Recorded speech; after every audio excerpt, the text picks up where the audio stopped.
So this performer is Fred Johnson, and he's got his own amazing story to tell. Fred, like all of our performers, has done amazing work in the world. He has been really big in the harm reduction field. He has been a director of policy for the Harm Reduction Coalition, as well as being the executive director for harm reduction groups, nonprofits in Washington and New York. So, will you please welcome Fred Johnson.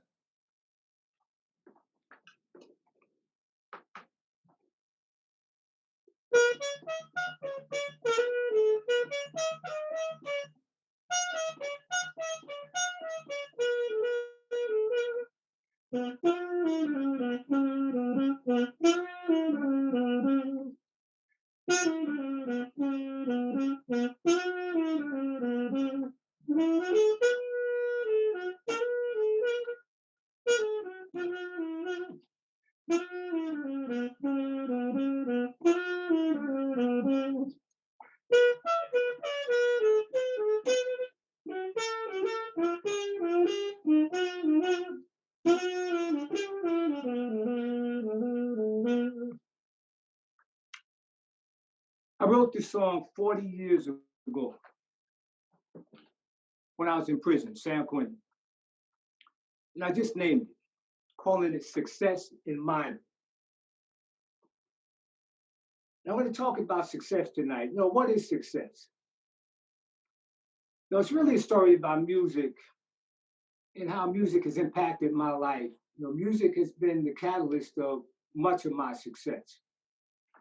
It's 1965, traveling around the country, just hitchhiking on a journey to nowhere, just wanted to be free. I end up in Denver, Colorado. I buy a horn.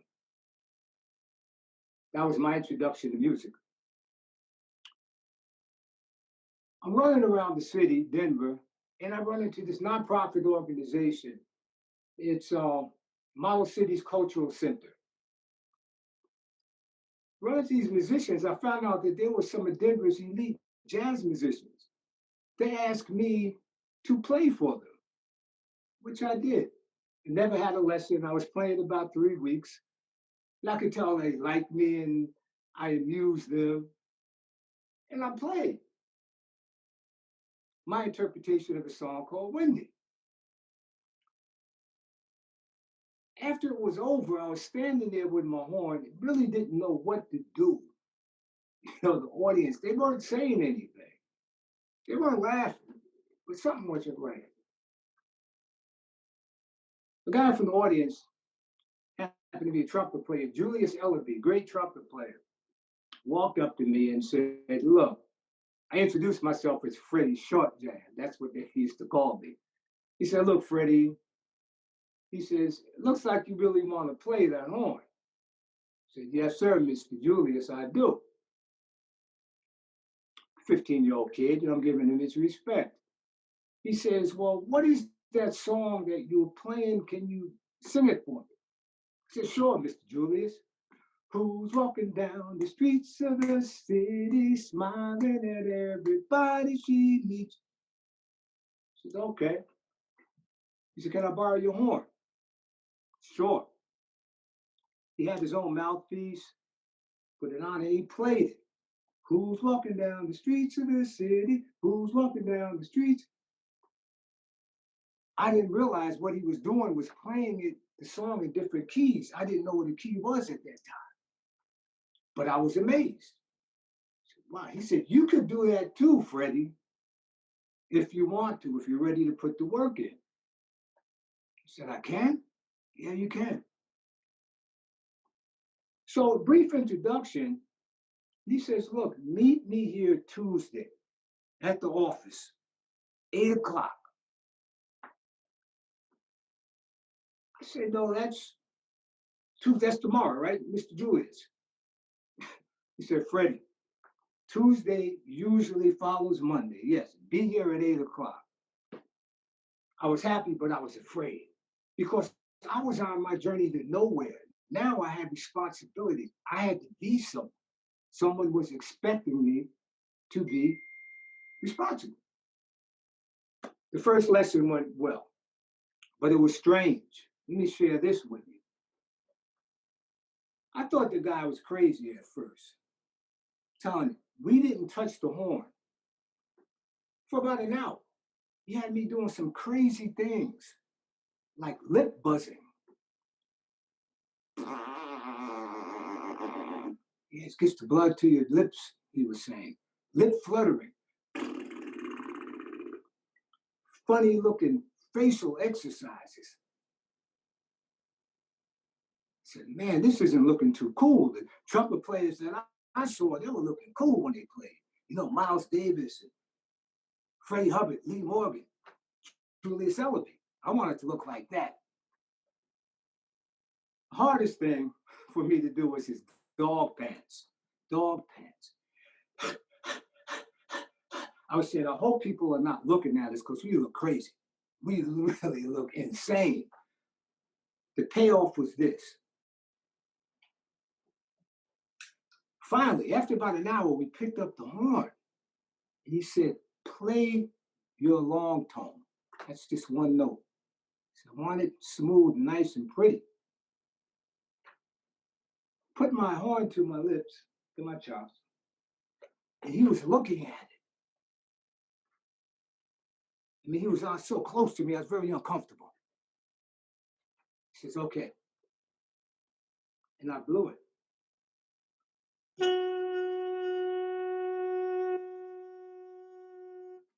I was amazed. If you had heard me before, you'd be amazed too.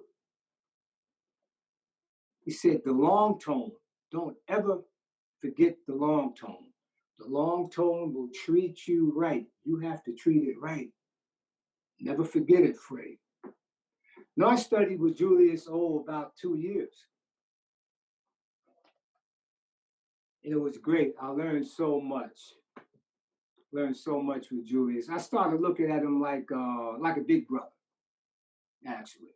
You know, I tried to emulate him. I tried to just taking out his mannerisms, trying to dress like him and, you know, walk like him, play horn like him. And one thing I couldn't do is grow my afro as big as his. And yes, I did have hair at one time. Pretty big afro, too. But then our music, you know, we started getting high. You know, I had a heroin habit. And we, instead of the music, we would sit and nod, and he would tell me stories all day about these musicians, Charlie Parker, Miles Davis. Now, I mean, I wanted to hear about that, but I wanted to play also. So I was feeling that it was just abandonment, just one more time in my life. Because I had direction now. I wasn't on a journey to nowhere. I had something to do. And I depended on this guy. I didn't know what to do. He informed me one day that, hey, he's leaving. He's going to San Francisco. My immediate response was, can I go with you? Can I go too? She said, yes. So as I went, 2 of his other students, it was 8 of us all together in our old ladies. We left Denver in the middle of winter in a raggedy van with bald tires going over the Rocky Mountains. It was the most dangerous thing probably that I've done in my life, but it was the most rewarding. Let me tell you why. Julius taught all the way. It was like a workshop on wheels. You know, and we bonded. When we finished that trip, we were family. We got over to the Bay Bridge, San Francisco. A feeling came over me that I couldn't describe. I felt like I was just, that's where I belong. I knew that that would be home to me. I had found home. When I got into the city, San Francisco, we were dope sick. A lot of us, some of us had habits. And we took care of that. Julius knew where to go. He used to live there. Then we got an apartment, 54 Germania Street, Lower Haight area, the Haight and Fillmore area, corridor. It was a great apartment. Now, I made the money. I had the money. I was hustling pretty good at the time. Now I was boosting. And when I was in Denver, I hooked up with a white crew who was boosting as well. They were good shoplifters. We call it shopping. They were very good, a different class than me. They asked me to work with them. So the shot caller says, they used to call me Short Jab. They said, Short Jab, you know, you can make money with that cripple arm of yours. Now, let me tell you, he wasn't being disrespectful. That was the lingo of the day. We got along anyway. I said, well, show me if we can make some money. He said, what I need you to do, he said, make it exaggerated a little more than it is, which I did. He said, now limp just a little bit, which I did. He said, not too much, just a little. I did. He said, I want you to look at me and get that pitiful look in your eye, just a little bit, not much. Okay. He said, but we work with suit jackets and sports coats. And what we do, we shop for crystal only. Crystal. Not electronics, not albums, clothes, none of that. He says, I'll tell you all about that. And he taught me how to put coat over my shoulder, dip, scoop, and walk out. And when I limped out, he told me before, what did your mother and your father tell you when you was a kid? Don't look at the crippled guy. Don't look at the person in the wheelchair. You look away. So a lot of people would look away. Sometimes security would open the door for me. And I had scooped, I had stuff with me. So I had the money at that particular time. That didn't bother me. It was nice. The apartment was nice. I had family, four trumpet players living in a house playing 24 hours a day. No complaints from the neighbors. If I had one thing to remember about 54 Germania is when Julius, he said, we're going to have a lesson. We're going to the beach.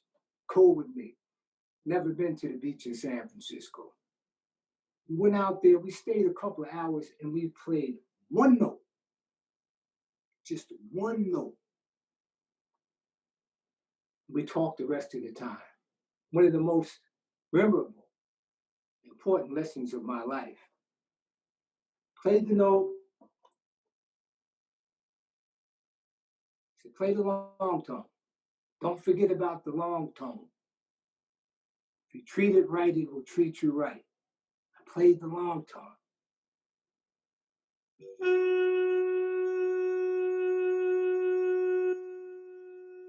So imagine it, going out to sea, the ocean is following, you're with it, you're part of it.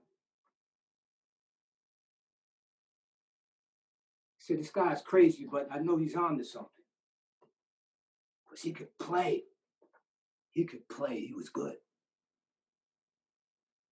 We go back to the house, the apartment. Things were just starting to go downhill for me. Our heroin habits just got out of hand. I overheard Julius one day telling vibraphonist Bobby Hutchison. He said, you know, Freddy, he said, he's just stuck. I don't know what's wrong with him. The way I thought at that time, I said, this guy is talking behind my back.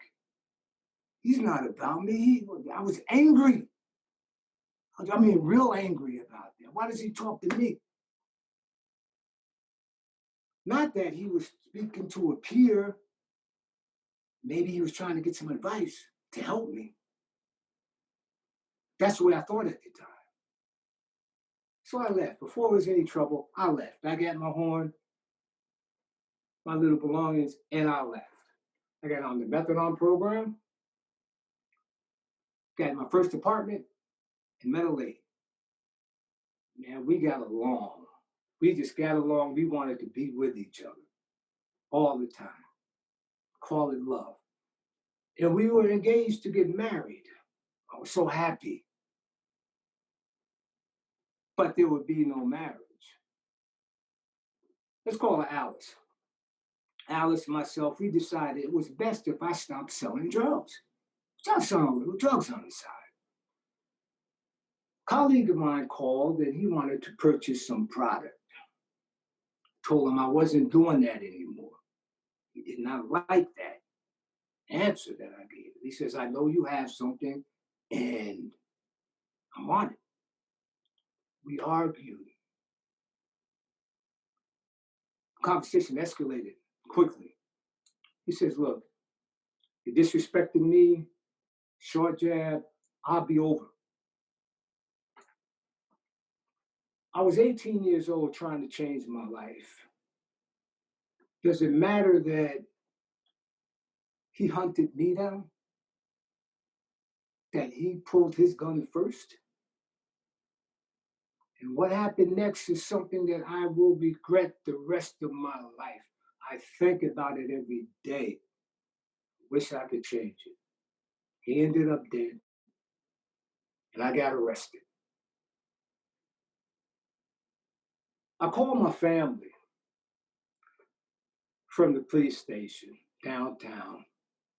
I spoke with my family maybe 3 times in the last 5 or 6 years. I wanted to speak to my father. My mother answered, she wouldn't allow that. She said, speak to me. I told her my situation. Mom said, I'll be out there. We'll be out there in a couple of days. See you in 2 days. In the meantime, shut your mouth. Don't say anything. You know the way you like to run your mouth. Don't say anything. Yes, Mom. And I thought, I said, you know, they didn't kick me out. They didn't ask me to leave. I chose to leave. They were there all the time. There was other alternatives. I guess I was maybe growing up. I don't know. They were there. A couple of days they were there. And hired Melvin Belli, very good lawyer. Melvin Belli. I ended up, I got 15 years. I could have got life. So my family, they gave me life again. Once again, they gave me a chance. Not that I felt good about what I did. I felt I needed to be in jail. I needed to be locked up. I felt that was my destiny anyway. It was just a matter of time and I was finally there. Never did I think I'd get out.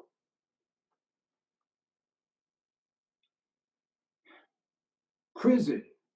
First, I'm going to Vacaville to be evaluated. Say it's not too bad. Looks pretty good. I'm modern at that time. But then I found out I was going to San Quentin.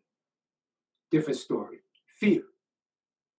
Even though I was preparing for this and I knew I'd end up in prison one way or the other, San Quentin at the time, one of the most notorious prisons in the United States, that particular time. Off to San Quentin. I remember on the bus, the fear that I could feel, not just for me, but from everyone. You couldn't show it, but it was there. Pulling up to that dreary building, getting off. Then we was under the gun all the time. Got off the gun rails. People staring at you, looking for just a little weakness in your armor, just a little bit. Because they got time to work on you. Shower, gun is on you. In your cell, actually, the gun is on you. This was different. This was not juvenile. But I adjusted. Common sense. Common sense, man. You know, and I know having a short arm, I knew that I wasn't the best fighter. I know I had to think. So I'm used to that. Got to think your way out of things. So I made it. I made it. found out where to fit in, what to do, what not to do. One of my favorite pastimes. This was success to me. Small accomplishments that were seeds of hope. I didn't realize it at that time. One of my favorite pastimes was giving the state back some of this time that I had. What I mean by that is that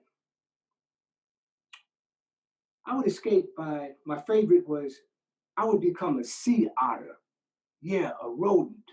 Because I read in the National Geographic magazine that sea otters would lay on their back, they would have a shellfish on their chest. They would take a utensil, a rock, and they'd bust it open and eat it.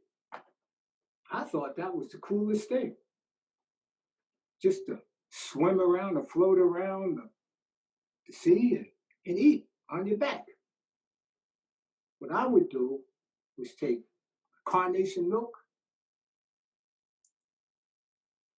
powdered milk, and my vanilla wafers, put it on my chest, lay on my bunk, and I would dip them and eat them. But to top it off, I would look out of the window. We used to break the windows out. In the East Block, that was one of the biggest blocks, if not the biggest. One side you had the yard side. You would just see the yard through the broken windows. Then you had the bay side where you could see the bay. So I would imagine myself being a sea otter and I would escape. That was my escape. And I probably escaped a couple of years like that. Just not being there in San Quentin, in prison. Then I heard, it's interrupted one day, and I heard this sound. I heard this in my head and I tried to fight it.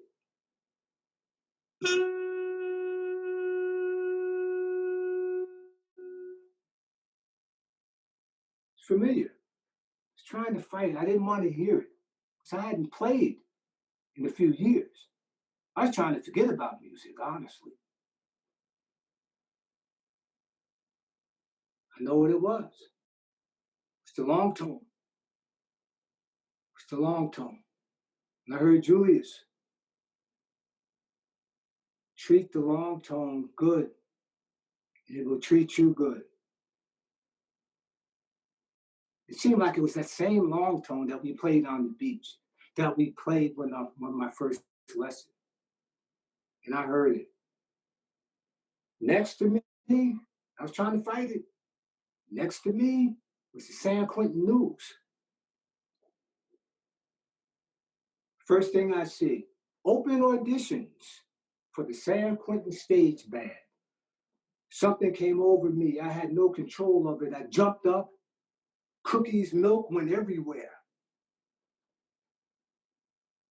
I grabbed a pencil and paper and wrote a letter to Alice.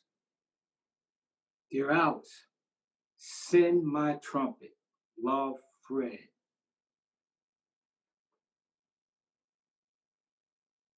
Treat the long tone good. Treat it right. Thank you.